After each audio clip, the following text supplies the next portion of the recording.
Hey everybody, welcome back. Welcome back to my channel, Three Stories. My name is Zsuzsi, and today's video is the second part of my spring reading wrap-up. I've already done the first part, which was the fantasy edition. It was about all the books, all the fantasy books that I read during spring. And now this second part is for all the fiction and non-fiction books that I finished in the spring. We have everything. We have non-fiction, we have contemporary fiction, we have historical fiction, we have short stories and mysteries and well, everything. So enjoy. I have 11 books to talk about today, and I don't want this video to be an hour long as per usual. So let's get to the video. The first book that I want to talk about is Zsuzsi by Madeline Miller. And I know that technically this book is a fantasy book and I didn't read it in my fantasy wrap-up because honestly I forgot about it. And I have no idea how I forgot about this book because this is one of my all-time favorites. And probably the reason why I forgot about it is because this was a reread. I think I read this book first in 2021.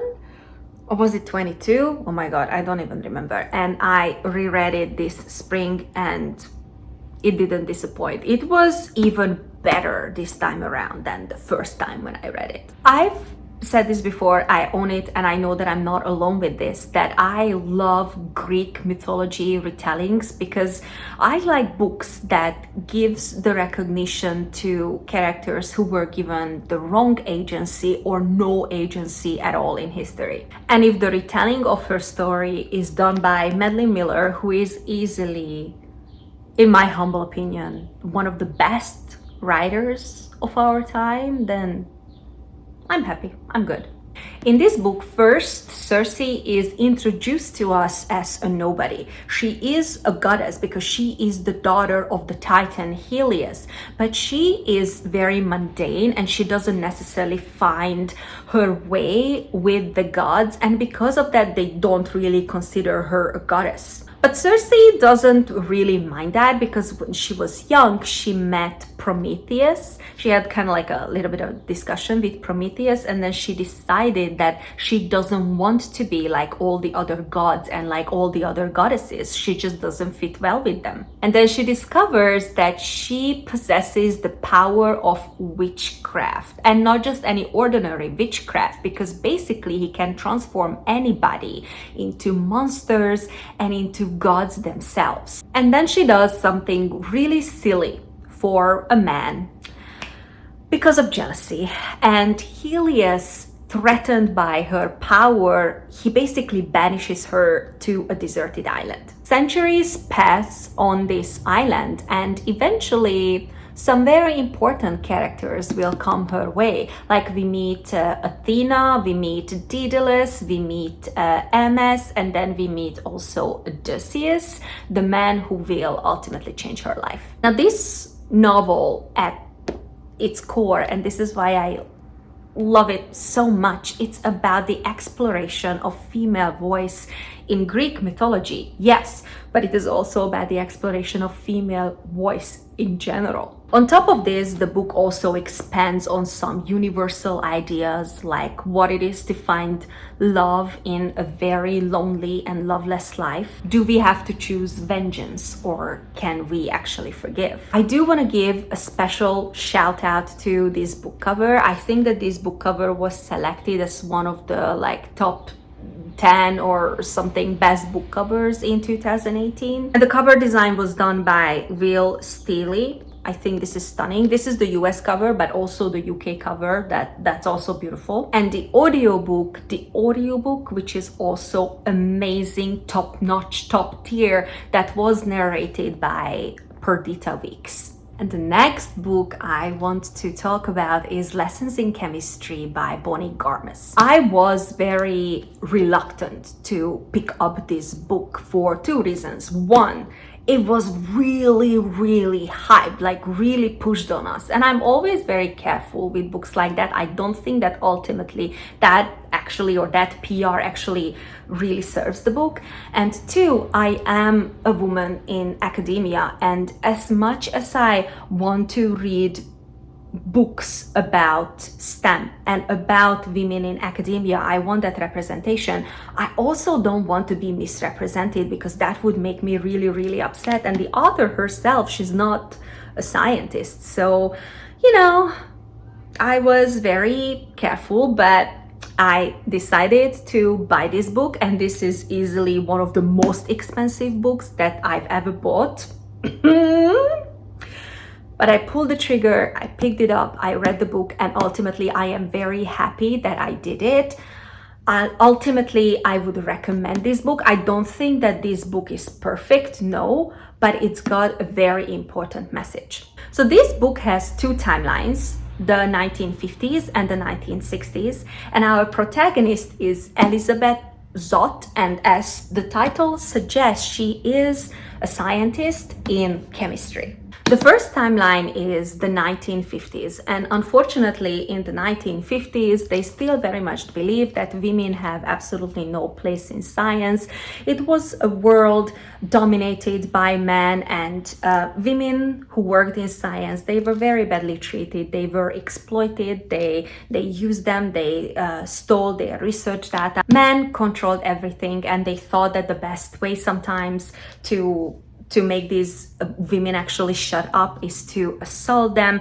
We see women being fired just because they got pregnant. It was not exactly the best time for women in academia. Elizabeth is unfortunately forced to give up her PhD, but she doesn't stop being a scientist, and she actually takes a scientist position at the Hastings Institute. And then in the second timeline, in the 60s, we see Elizabeth Zott, who is now a single mother, and she is actually an upcoming TV show star, because she has her own TV show, Supper at 6, which is basically a cooking show, but she wears a lab coat and she explains chemistry through the ingredients and through the recipes, and she's really trying to make women question this really patriarchal society that they are living in. Obviously, what makes this book is our main character, Elizabeth Zott, who is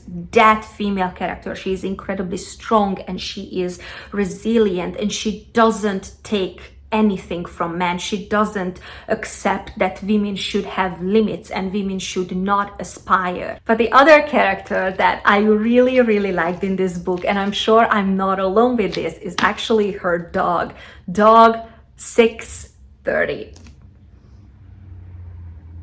I recommend this book, like no question there. Just like I said, this is not a perfect book, but I think that this is a very important read. Now, this book possesses all the hallmarks of a really good book. It does make you feel, cry, think, wonder, initiate conversations. This is so important and I cannot emphasize that. But I know that the reviewers and the publishing company itself called it like hilarious, and I don't think that there is anything hilarious about this book or about the topics that this book discusses. I don't remember, I don't think I laughed while reading this book. There is on page rape and abuse and death and stealing and cheating, and like I just don't think that there's anything hilarious or super cute about that. So I think that's wrong. The reviews here on the back are wrong, but regardless, highly recommend. And the next book is Thank You for Listening by Julia Whelan. And now listen, this was my first book from Julia Whelan as a writer. Honestly, I didn't know that she is a writer. I know her, like many of us, as an audiobook narrator, and she is one of my favorite audiobook narrators.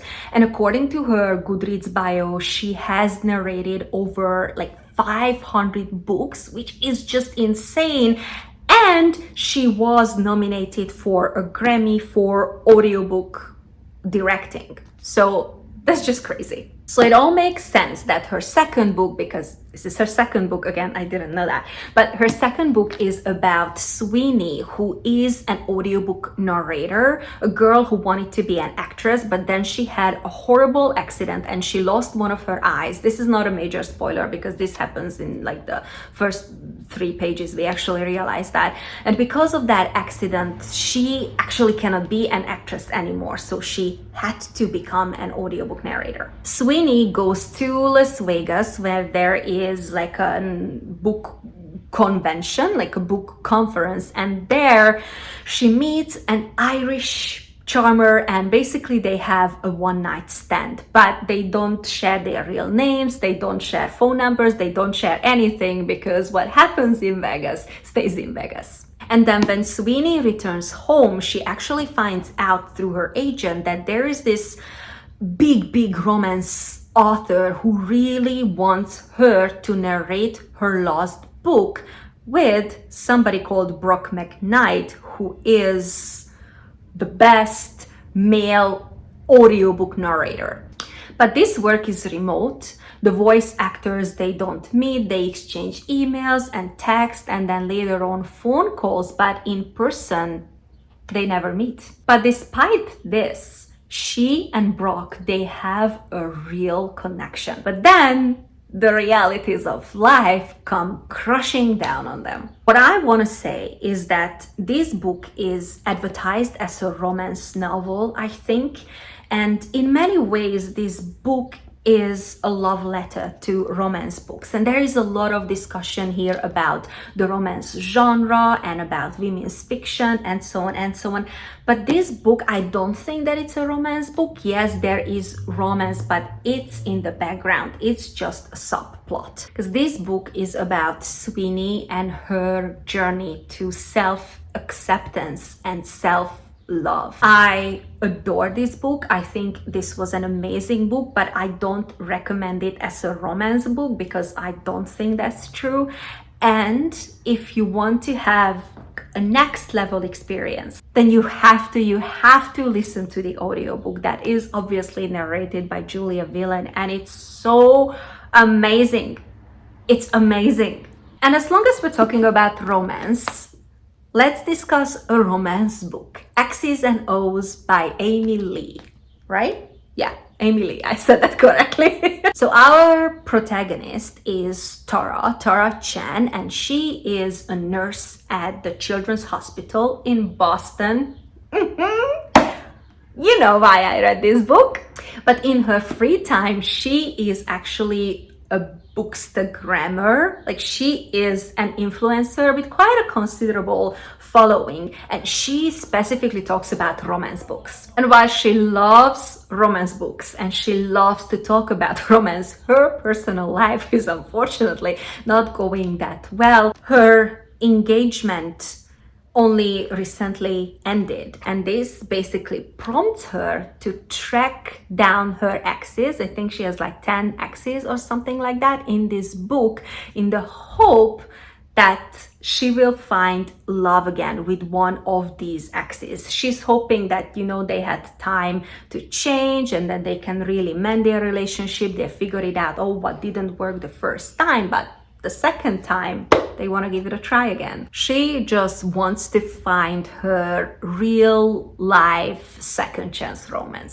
And then we have Tara's roommate, Trevor, and he is a firefighter, and he thinks very differently about relationships because he takes romantic relationships very casually. And while they don't see eye to eye when it comes to these romantic relationships, Trevor agrees to be her wingman.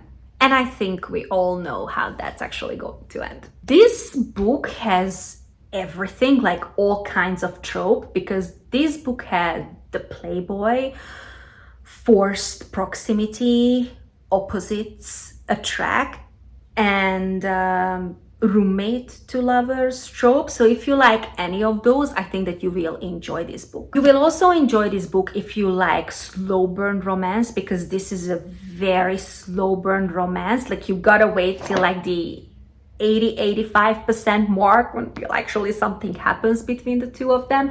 And if you like Taylor Swift, then you will also adore this book because there are a lot of Taylor Swift references in there. Some themes that are discussed in here are like, for example, miscommunication and family and love and forgiveness, heartbreak and sickness and vulnerability and honesty and like everything. And even a little bit of feminism is sprinkled in there because a lot of her exes actually call her crazy, and like, you know, the crazy ex-girlfriend, and how unfair it is to label a woman crazy just for wanting a relationship. But despite all of this, I must say that this book didn't really work for me, and the reason behind that is the characters. I don't think that we really get to see who these characters are, because when we talk about Tara, for example, all of her work scenes, they involve her ex, who is a doctor at the hospital where she's working, and all they talk about is like their past relationship, and like now Tara is trying to like track down her exes. When she talks to her family, her sister, her grandmother, or her friends, it's all about her quest trying to track down her exes. And even when she's on Bookstagram and she basically announces that this is her new project, I am now tracking down my exes, that's all that she talks about. So we never really got to see who she is. And it's the same with Trevor. Trevor did have a couple of like very vulnerable moments in the book, but I don't think that we really got to learn anything about him or really see him. He's being very dreamy and he's being the best boyfriend, but like how did they fall in love? We don't know them. How can you fall in love with a person that you don't know anything about? That was a little bit annoying. It doesn't mean that I don't recommend this book. I just want you to know that the characters are not exactly fleshed out. But just like I said, there are so many tropes in this book that many people enjoy. And if you like Taylor Swift, or if you're a bookstagrammer, for example, I think that this is a must read for you. And the next book is A Curious Beginning by Diana Rayburn. This is the first book in the Veronica Speedwell series. I think now we have like almost like 8 books in the series, and I'm not even sure that it is finished, but I don't care. I don't care if it's finished or not, and even if Diana Rayburn decides just to never stop this series, I'm here for it because this book was so good, and I'm hoping that the other books in the series are also really, really good, so you know, she can just keep writing them. It's London, 1880 something, I don't remember the exact date, but it's like the Queen Victoria time. And Veronica Speedwell, our protagonist, one of our protagonists, she is a very free woman. She is an adventurer and she is a scientist. And she is in London because unfortunately she has to she had to come home for the funeral of her aunt. They were not blood related, I need to point that out now. But after the funeral, she is very keen to set out and travel and see the world. But unfortunately, or not so unfortunately, fate has other plans because somebody tries to abduct her. Now she fights the man off because she is Veronica Speedwell. So she fights the man off with the help of a German gentleman who is somehow, we don't know how, in the beginning, he is tied to her mysterious past. And he promises to tell her everything soon enough, and he actually offers her a temporary sanctuary with one of his friends, Stoker, who is a natural historian. And Stoker is that character. I mean, he is the grumpy character in this book. So if you are into the grumpy sunshine trope, that I think this book could possibly work for you, because Veronica is definitely the sunshine and Stoker is definitely the grump in this book. Oh God, I love this man. I love this man. I love Stoker. I love Veronica as well, but Stoker, he is the character for me. Now, unfortunately, this German gentleman who is really trying to help her, he is found dead. And people think that it was Veronica and Stoker who actually killed him. So they find themselves on the run and they are trying to find the real killer so that they can clear their names. Now, I really enjoyed this book. I think that the plot was good. But I really love the characters. I mean, Veronica is our typical super feminist female character who is very strong and very resilient, and she doesn't believe in limits. She is a really badass character, and her communication with Stoker is hilarious. She is really funny. But my favorite character, just like I said, is actually Stoker. He is a male character who really knows how to respect and how to support his, fictional female counterpart. He really respects her, and he also really respects her work, and he's really encouraging her to be, whatever she wants to be. And let's consider the time for a second, because it was like 1880 something, again, Victorian London. Women basically legally didn't even exist in that time, and like Veronica is like running around, hunting down butterflies and solving murders. So, they were very much portrayed as equals in this book, and I really appreciated that.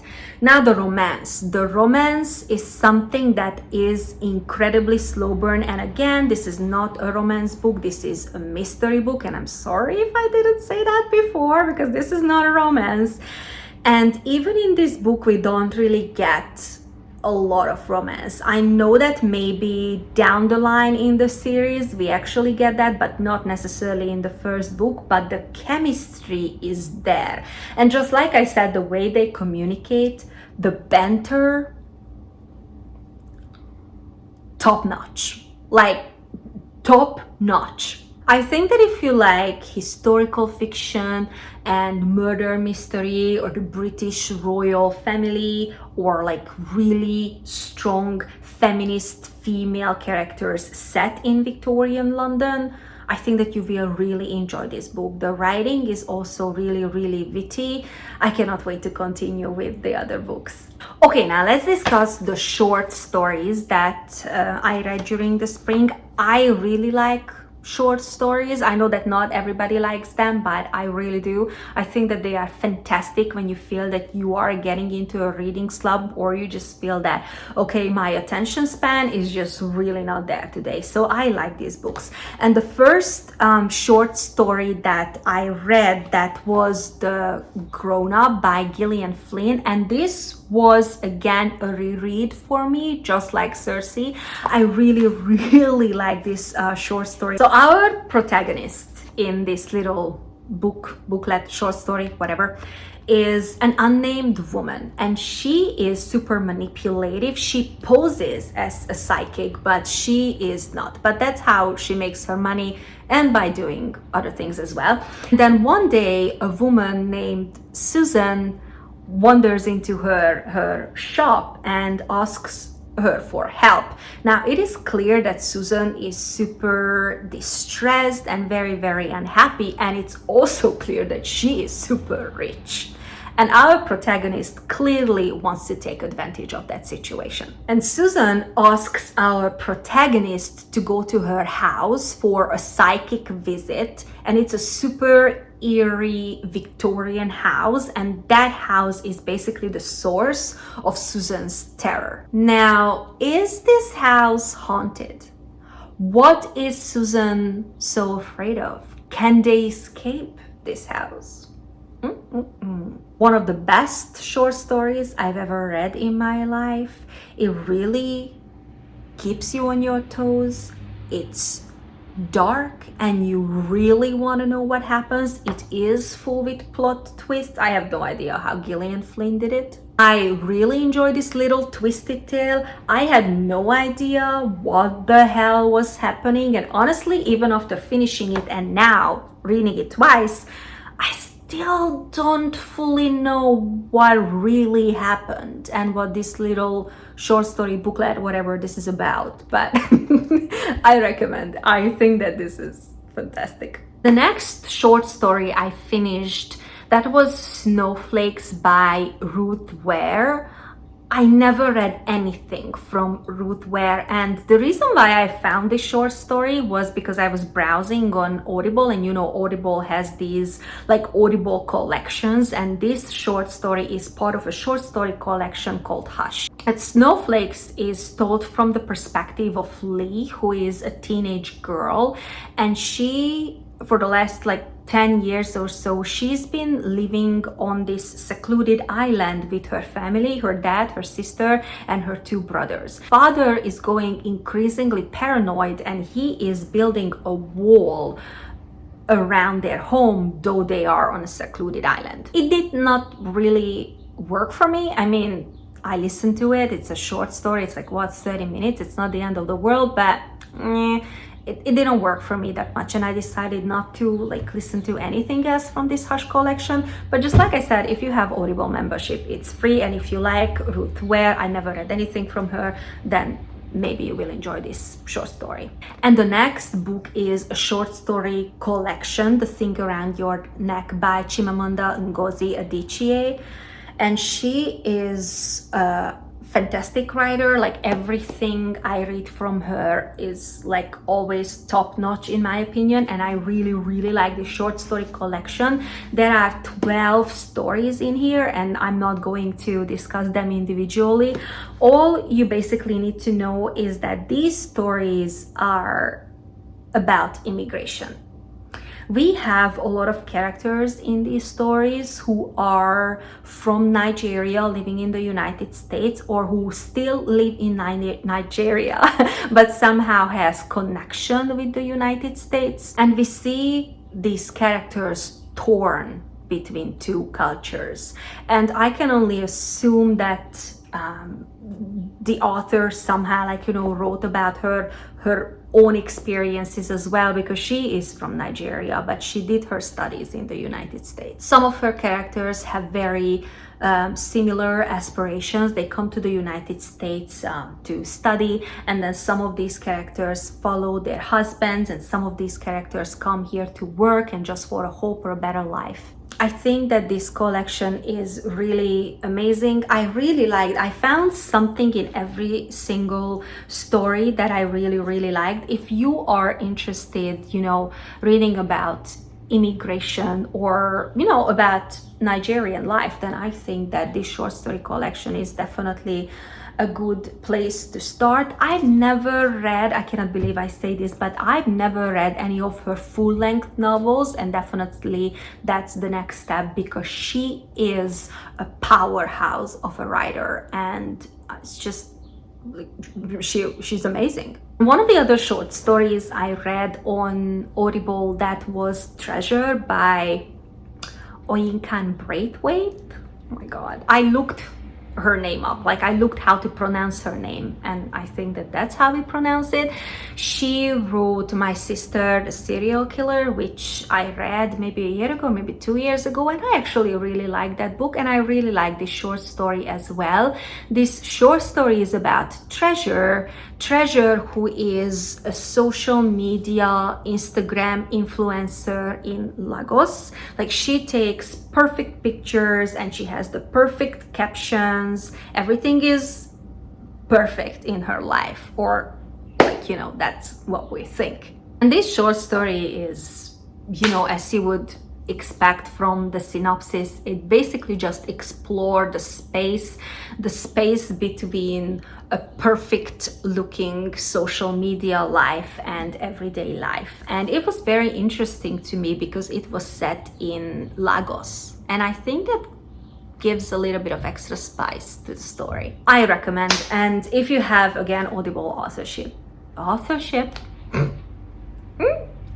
membership, then this is free. And then the two non-fiction books that I finished this spring, only two non-fictions, and one of them is a booklet. So I clearly need to read a little bit of more nonfiction in the rest of the year. So let's start with the little nonfiction booklet, and that is We All Should Be Feminists by Chimamanda Ngozi Adichie, which probably many of you know. This little booklet is basically just the paper adaptation of her TED Talk, and this is incredibly famous, and there is a reason for that. This is a reread for me. I cannot even tell you how many times I reread this little booklet because it packs a punch. This is very short and this is very sharp, and this book is everything, the perfect start.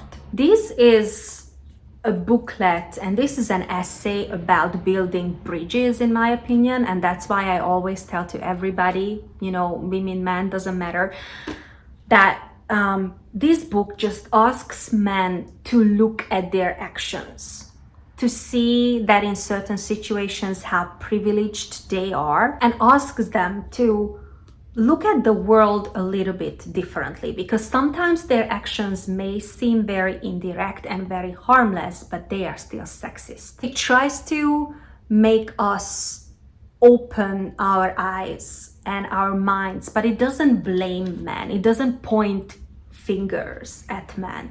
And the only non-fiction book, like a full-length book, that I read this spring that was cultish, The Language of Fanatism by Amanda Montell. I am somebody who really wants to understand cults a little bit more. It's just a genuine curiosity. How do they function? Why is it that people are so drawn to cults? So it was a no-brainer for me that I had to pick this book up. And again, this is what seems to be the theme of my spring reading, but the subtitle of this book is actually misleading, because this book is more about cults than about the language of cults. We do get that a little bit, but we get more about cult descriptions than about the language that they use. And again, I just want to warn you, I want you to know that before you maybe decide to pick this book up. Now, the people who follow these groups and teams and clubs, there are a lot of different like cultish groups discussed in this book, like Scientology and CrossFit and Soul Cycle, MLMs, QAnon, like a lot of examples are set out in this book, and they all have kind of like their own jargon. Like the people speak a certain language, a certain lingo, but it's not just about the language. Like, you know, people wear a certain type of outfit. Lululemon was mentioned in this book, for example, or what they eat, what they drink, like these basically all part of this cultish behavior. And the author basically argues that because of the erosion of faith and community, it basically left the people starved for connection, and these cults basically exploit that, because what people really want from these cults is a sense of belonging. It was okay in my opinion, like definitely not the best nonfiction book that I've ever read. I think that this book was long. They could have edited this book a little bit more and make it shorter and maybe a little bit less superficial. And just like I said, the subtitle is very misleading, so the content that was a little bit different from what I expected. But regardless, I think that the topic is very interesting and she writes very well, so it was very easy to follow along, and I finished this book like basically in a day or maybe two. It was enjoyable. It's just not perfect in any ways. Now this is it, guys. This is the end of my spring reading wrap-up part 2. I hope that you enjoyed this video. Please do let me know what were your favorite books that you read during the spring, and what books you think that I should read in the summer or in the rest of the year. Like I say all the time, I'm always looking for ways to increase my TBR. It is already like 500 books long, but you know, the more the better. Hit share, like, subscribe if you want to, and I see you in another video coming very soon. Bye!